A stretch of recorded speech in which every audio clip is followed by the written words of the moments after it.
Welcome to August 2016 Coleman Certified SBA Loan Training Office Hours with Lance Sexton. Lance, next week you're going to be in the house in California. Bob, a great thing is coming into play. I got an email from my hotel who indicated the forecasted high for the day I come in is 77 degrees. Today in northwest Arkansas, the forecasted high is 98. So looking forward to it. We appreciate your questions. Welcome all. We are in we've completed week 5 for SBA 1, is that correct? And I got to say, I'm very impressed with the class. Almost everyone is up to date with it. Shout outs to Alina, Amanda, Beatty, Betty, Kathy, Christy, Christine, Connie, Danielle, Debbie, Julie, Justin, Kayla, Kathy, Kim, Christina, Linda, Lisa, Lucy, Mike, Manaha, Marilyn, Paula, and Tracy. Good job, all. Very impressed. Well, I think, Bob, the SBA 1 training, as you know, I'm so excited about it, and I love the questions that we're getting from people during the week. All right, let's go to the poll questions. How many Jobs Act loans are in your SBA loan portfolio? If you just estimate. Bob, I asked this question because, as you know, there was a notice that came out the other day, and there's an important deadline looming related to your Jobs Act loans. And we have a training coming up next Thursday live in Los Angeles that's going to deal with that. But if you have Jobs Act loans, you might want to take a look at that. Definitely. And be sure, the bottom line, we talked about it last week, is anything on SBA's books as of August 30th will be considered gospel. It cannot be changed. It is. And Bob, the other thing I wanted to throw out, even though the training is going to touch base with Jobs Act loans and dealing with those, this training is important because it deals with reconciling your SBA portfolio based on what you have in your bank system versus what SBA reflects. And that impacts your SBA servicing all the way to the point Lance, of wrap. As always, you're going off script. Does Lance get a copy of our script? I do, Bob, but you know, ignore it. Let's go to the next poll question. How often do you reconcile your in-house bank reporting of your SBA portfolio with SBA's version of your portfolio? Never, occasionally, monthly. And I asked this question because of what I was talking about. It's important for you as an SBA lending institution to understand what your accounting of your SBA portfolio looks like versus the SBA's accounting of your portfolio. And if there are differences, those need to be addressed. How often do you recommend, Lance? Do we have to do it every month? Do it quarterly? What do you want to see? I do it monthly. So, Bob, I would fall in line with the 75% group. I think that if you're not doing it, you need to set up a periodic. It could be monthly, it could be quarterly, but it does need to be done because usually the problems that it might create do not pop up until you have a loan that goes in default and you're trying to liquidate that loan and you decide to present a guarantee purchase request, and one of the documents required, Bob, is a transcript that matches up with SBA's information. Have you ever had to reinstate a loan, a 7A loan that has been inadvertently marked paid in full or canceled? Again, we don't know how to spell canceled, but that's okay. I know this is near and dear to your heart because this is a nightmare if not addressed months before we have that issue. And that's one of the things we'll address in this program next Thursday, Bob, is how to properly get a loan reinstated and what's required, what information you need to know that will help you understand whether you can get one reinstated or not. And the last question is, for me, I'm doing a training on CapLine Lending, and I'm just curious how many of you have been involved. Because it's a rare program, and I'm just curious if anybody's had any experience with it. What's your opinion about CapLine? Is that something you do at your institution, Lance? Bob, it's, your training is very relevant. I think it's a great program, but I do think it requires a good, solid understanding of how it works. We do not have a CapLine loan at our bank, but it doesn't mean that we won't have one at some point in the near future. Yeah, it's Lance, you hit it directly on what the major problem with. It's a different type of lending, and you better know asset-based lending, or don't either be fully committed or don't get involved. Let's go to your questions. Well, Go ahead, Lance. well, and I would comment too, Bob. If your bank is one that does CapLine type of lending without SBA, is something you'd want to look at and get involved, because it's a great way to provide an added layer of protection to your bank. But you do need to understand the SBA nuances related to it. But it is a different type of lending. I think it's a very important type of niche lending. Anyway, let's go to the questions. Kathy, when inputting all outstanding approved SBA loans, do I put the remaining balance of the SBA loan or the total loan amount? What do we got? Well, you're going to put the current balance of the loan related. She's talking about input on SBA 1, and there's a question that asks for previous SBA loans, and either will be fine. You can put the original approval amount or the current balance. I tend to put a lot. Either answer is going to work, Bob. I would lean toward indicating the current balance if the loan's been on the books for a while, or if the loan's relatively new, put the approval. Lance, I have seen this date on when we have to use SBA 1 if we're a designated lender. I've seen dates from October, September, August, even July.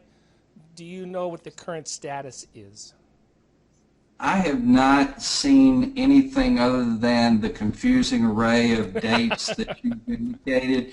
Here's my take, having been somebody who worked at SBA.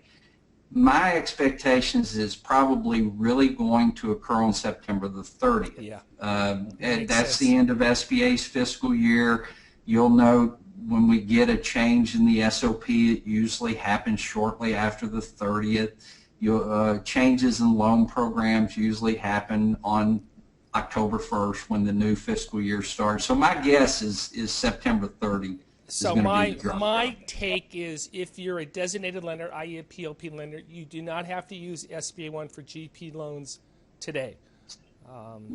Not today, but you need to be prepared. That's why everyone's in this class. On October 1st. With respect to affiliates, do I just enter the affiliates that are going to be guarantors of our loan, or do we enter all affiliates? We don't always take affiliates. All affiliates. Yeah, all affiliates need to be entered because it impacts the SBA loan from a couple of perspectives. One, the size standard, and the other is when you're counting previous SBA loans to those affiliates count as well.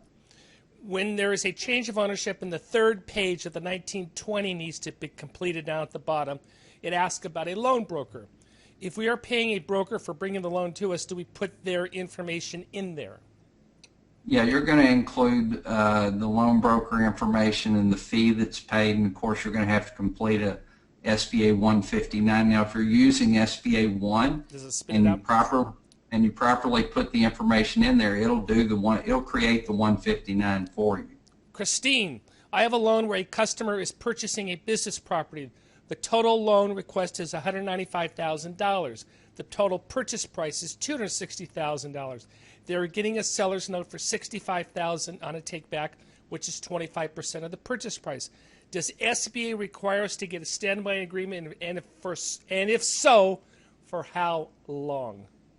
Well, the standby agreement, if you want to be able to count the $65,000 as equity in the project, then there will have to be a standby agreement. The SOP rules on business acquisitions, you'll have to take a look. The 25% down mark, I think, is a little higher than this project would indicate.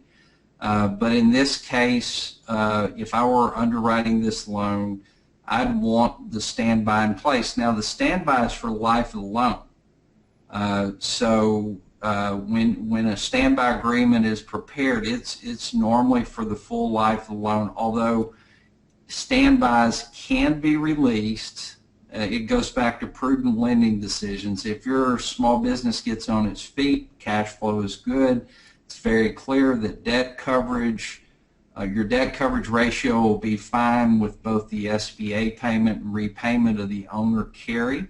That standby could in fact be released, but I think you want to pay close attention to the SOP in relationship to any potential release. But quick answer to the question, if you want to count that as equity, yes, you need a standby.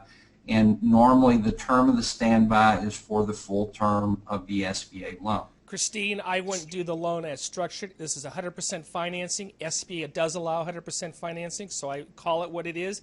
The problem that you have is this goes to an early default, and it goes to Herndon. Well, I guess it won't go to Herndon because of the amount, but there's no way. The property is a $195,000 property. You'll get $140,000 on a liquidation basis. Someone's going to say, hey, how come we valued it at $265 and 12 months later it's only worth $140? Write your credit memo for Herndon. I don't know how you feel about that, Lance. There's no cash in the deal. So call it what it is, 100% financing. And generally, Bob, this falls back to the bank's underwriting standards. I mean, you can do this. Yeah.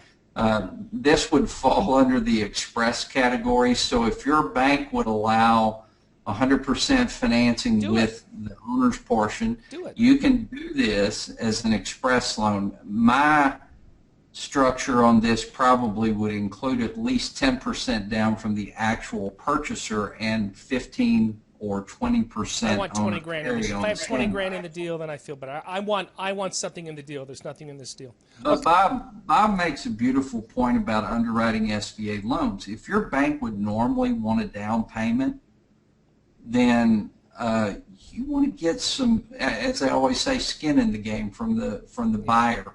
And so, I mean, a structure of 10% down from the buyer and 15% owner carry, I think it would be even more appropriate. But you can do this one, Bob. You can do it that way. I just now the good news is if it goes in a default, it's going to be reviewed either by Fresno or Little Rock.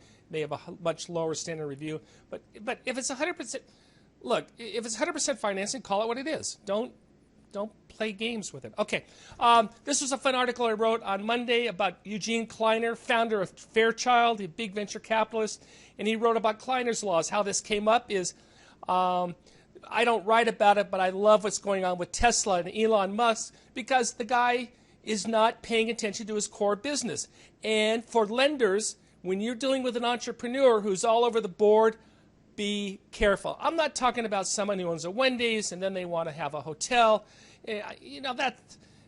Those are similar type of, we got to hire a lot of people, we got to do stuff. I'm talking about people that they want to export and they want to manufacture this. If they're not focused, be really careful. And that's what Kleiners Law says. Build one small business at a time. Don't be all over the board. Make sure you're dealing with people. Finally, I said, we're lending to people. We're not lending to financial statements. We're lending to people. Character is the first C. I'm on a soapbox today, Lance. Character is the first C. Loan to the small business person who's focused. Don't be all over the board. Go ahead, Lance. Bob, my favorite of the laws is the final one that you were talking about. Lend to the people, not the small business. You've got to have high character, high quality people, and that's something I've been preaching to my loan officers. You know, if you've got somebody with subpar credit scores and a sketchy credit history and they're looking to buy a great business, the one thing I can share with you after 35 years plus in small business lending, anybody can mess up a good thing. Yes. So you need good principles. That could be another law. Anybody can mess up a great small business. We should do the Sexton Coleman laws. My other law is, why do we assume that someone comes in and they're going to refinance 7 debts in this great debt refinance package that all of a sudden they're going to become a great entrepreneur and they're going to run it? They're going to run it the same. They're going to run it into the ground. If they can't service those 7 debts and we're going to lower their payments by $1,500 a month, why do we assume all of a sudden that they got it? It just, well, and that's exactly right, Bob, on refinances. Refinances should not be to take a business that's struggling and just barely got their head above water. A refinance should be for a good, strong existing business with a decent debt coverage ratio that you're going to enhance their cash flow and they can grow.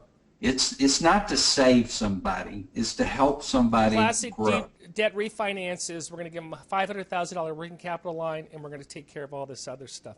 If someone comes in just to repackage everything, that's lipstick on a pig. Hey, 15 minutes after the hour, secondary market quotes are there.